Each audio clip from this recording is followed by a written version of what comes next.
Here's an interesting question. I came back from the dead in the full sense of the word. I've undergone a clinical death after falling from the 8th floor of a building. I survived. What I saw and felt cannot be expressed in words. It was a sense of peace, love, the kind of love that doesn't exist. I now understand that it is not terrible to die. It is much worse to live in this world. Can you explain what I saw and why I was brought back to this world? And why do we suffer so much here if it's so good up there? I also experienced a clinical death. I also felt this inspiration and this peace. So what? We must still fulfill all the conditions that are given us from above, from the highest level of nature. You shouldn't dwell on it too much. You won't understand it now anyway, nor am I going to explain it to you either. You must live by the law, that is, to try to be righteous in spite of everything that nature awakens in you. And what about the fact that a person lives with this memory of how good it was and is no longer afraid to die? This man has no fear. This too is given to him now. It is his destiny to undergo such states. Well, you know, there are a lot of TV programs and incredible books about it which people can't put down. They become bestsellers. They describe how a person comes back from the other world and how good it was there, a tunnel of light, love, and on and on. I understand.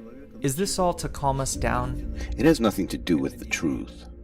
Nothing at all? No connection. You're breaking people's hearts now. So what? They're holding on to this notion. The purpose is to sweeten this life of yours.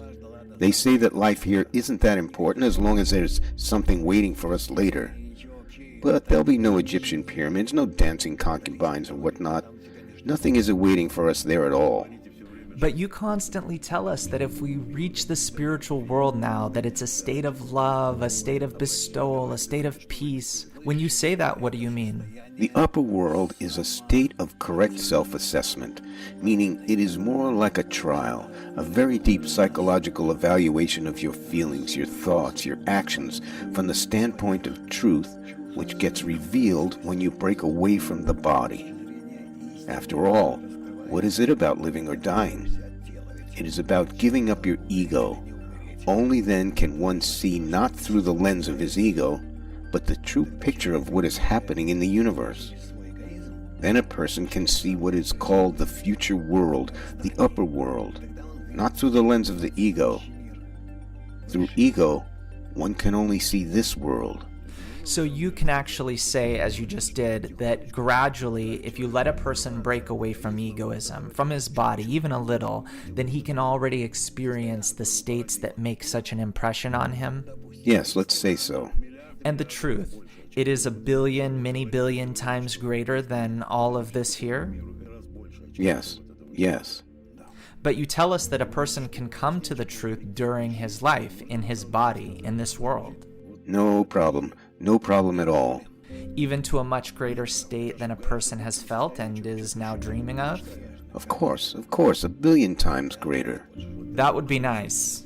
This requires a special state of a person's soul, of his desires, intentions, and his strength. Otherwise, it will crush him. Therefore, a person is not allowed to experience it until he finds the screen, the power of resistance in our world. Is the screen a force of resistance? Yes, the force of resistance. In order not to trade these special states for something sweet, then it is given to him. So you're saying that there is this great, incredible love and happiness in store for us that we have to... Be prepared for. Be prepared? Yes. And a person gets prepared for it in this world? Yes, if he wants to.